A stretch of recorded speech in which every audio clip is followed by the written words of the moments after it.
रंग लो रंग भाषा की कार्यशाला जीजीआईसी धारचूला में।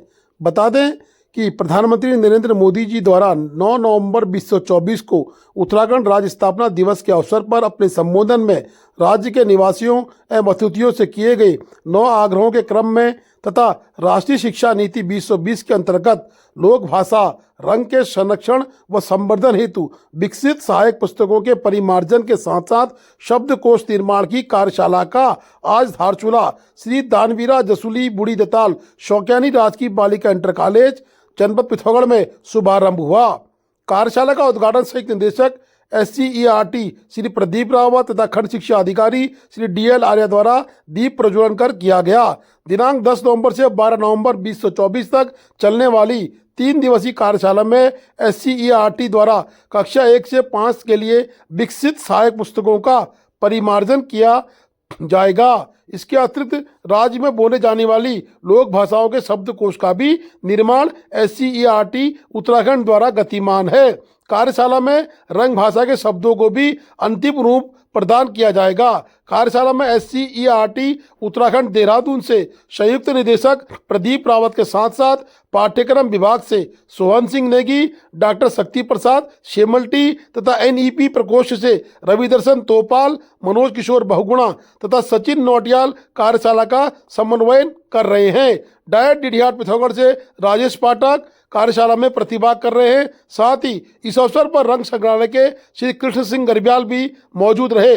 कार्यशाला में धारचूला के तीनों घाटियों ब्यास, दारमा तथा चौदास से शिक्षक शिक्षिकाएं रंग प्रतिभाग कर रही हैं। कार्यशाला में ब्लॉक समन्वयक जगदीश चंद्र, श्रीमती आभा फकलियाल, श्रीमती रजनी नेपालचार, गिरधर सिंह रौतेला, संजय नगन्याल, श्रीमती नारायणी एतवाल, हिरंदा कुटियाल, पूनम गोवाल, त्रिभुवन गरब्याल, हेमवती गरखाल, रेणुका फिल्मार, राजश्री सोनाल तथा जस्ता तितियाल साथ ही अन्य 30 प्रतिभागी भी प्रतिभाग कर रहे हैं। कार्यशाला का उद्घाटन आज हो गया है। इसका समापन 12 तारीख को GGIC धारचूला में किया जाएगा।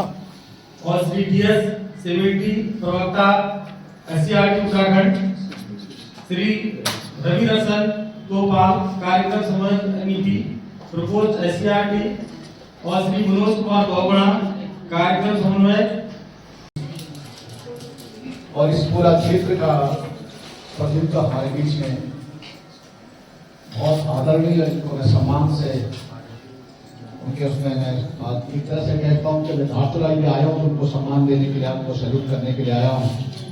बहन रजनी जी और ये राष्ट्रीय शिक्षा नीति 2020 जो मातृभाषा में कक्षा शिक्षण को बढ़ावा देती है और जिसमें ये अनुशंसा करती है कि बच्चे जो अपनी मातृभाषा में हैं वो नस्ली रूप से जो है वो सीखते हैं।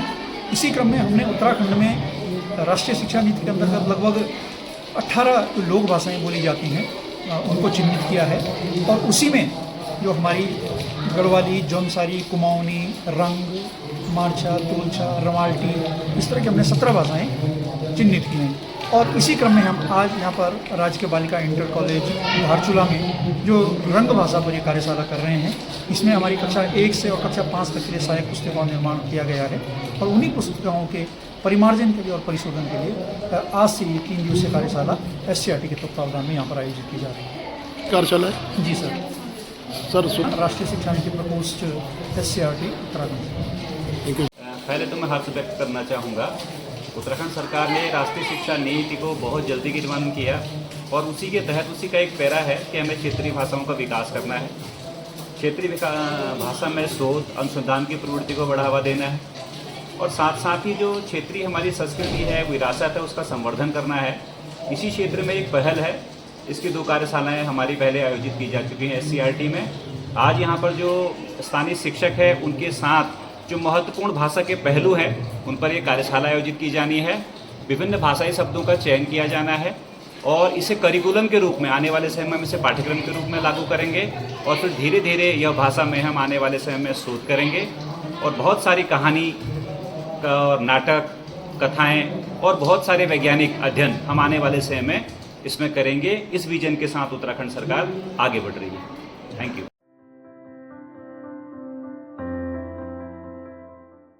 धारचूला में सिंचाई विभाग के द्वारा तटबंध निर्माण कार्य फिर से शुरू कर दिए गए हैं। 4 स्थलों पर तटबंध कार्य सुचारू रूप से शुरू हुए हैं, जिस पर कहीं न कहीं नेपाल के अराजक तत्वों द्वारा फिर से पत्थरबाजी की घटनाओं को अंजाम देना शुरू कर दिया गया है। सिंचाई विभाग के कार्यस्थल पर लगातार पत्थरबाजी कर नेपाल के अराजक तत्व अशांति फैलाने का कार्य कर रहे हैं, जबकि पूर्व की बैठक में सीडीओ नेपाल व धारचूला के उपजिलाधिकारी के बीच समन्वय बैठक की गई थी, जिस पर उक्त बैठक में दोनों देशों की टीमें, टेक्निकल टीमें उक्त स्थलों का निरीक्षण करके दोनों जगह की सुरक्षा का समाधान निकालेंगी और कार्यस्थल पर कार्य सुचारू रूप से चलाया जाएगा। भारत नेपाल के जहां मैत्री संबंध हैं, रोटी पीटी के रिश्ते हैं, वही कुछ अराजक तत्व जिनका काम ही इस तरह की घटनाओं को अंजाम देना है, वे अपने पत्थरबाजी से बाज नहीं आ रहे हैं।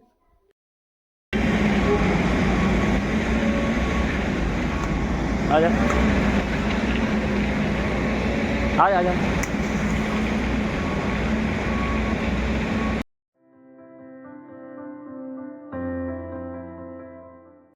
कई वर्षों से रांची की रोड बन रही है। उक्त रोड में लगातार कार्यस्थल पर कार्य होता हुआ दिखता है, परंतु कार्य 2 किलोमीटर से आगे अभी तक नहीं पहुंच पाया है। टीवी टावर से आगे रांची की रोड नहीं बनी है। साथ ही जो पुरानी रोड थी उसमें कई बार ही टेंडर भी लग चुके हैं। उसके उपरांत भी कार्यस्थल पर कार्य नहीं होना कहीं न कहीं रांची गाँव वालों के साथ PMJSY घोटाला कर रही है। बता दें कि स्थानीय सामाजिक कार्यकर्ता केसर सिंह धामी ने चेतावनी दी है कि 21 दिसंबर से जन आंदोलन किया जाएगा। जब सड़क का कार्य सुचारू नहीं हुआ तो वो PMJSY कार्यालय का घेराव करेंगे। पंचायत रांची में जो सड़कें, दोनों सड़कें स्वीकृत हैं, उनमें भारत सरकार ने पूरे पैसे तो स्वीकृत कर दिए, लेकिन विभागीय अधिकारियों की लापरवाही के कारण अभी तक सड़क का निर्माण कार्य नहीं हुआ। जो तपोवन रांची सड़क है उसका मार्च में टेंडर हो गया था, अभी तक निर्माण कार्य शुरू नहीं किया गया। और जो दूसरी सड़क है टीवी टावर से रांची के लिए, उसका भी निर्माण कार्य जून से बंद है। तो इसलिए ग्रामीणों ने मांग करी है कि अगर ये 20 तारीख तक निर्माण कार्य आरंभ नहीं करते हैं तो 21 तारीख को धरना दिया जाएगा। तहसील मुख्यालय में धरना प्रदर्शन किया जाएगा।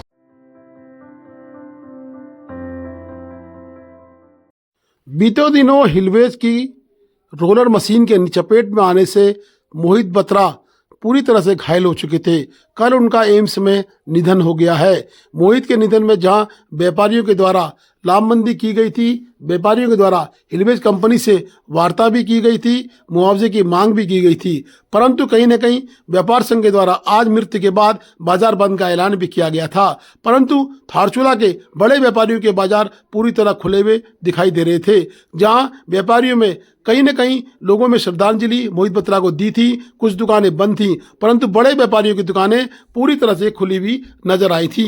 व्यापार संघ का मोहित बत्रा के शोक में बाजार बंद करने का आह्वान कहीं न कहीं व्यापारियों के द्वारा ही विफल किया गया था। मोहित बत्रा को अंतिम सलामी समस्त व्यापारियों ने मिलकर दी है। मोहित बत्रा नवयुवा थे और स्थानीय रेडीमेड गारमेंट्स के व्यापारी थे। जमीन से उठे व्यापारी मोहित बत्रा का अचानक हिलवेज कंपनी के रोलर की चपेट में आने से चोट लगने के बाद एम्स में निधन हो गया है। आज उन्हें उनके छोटे भाई पारस बत्रा के द्वारा मुखाग्नि दी गई थी।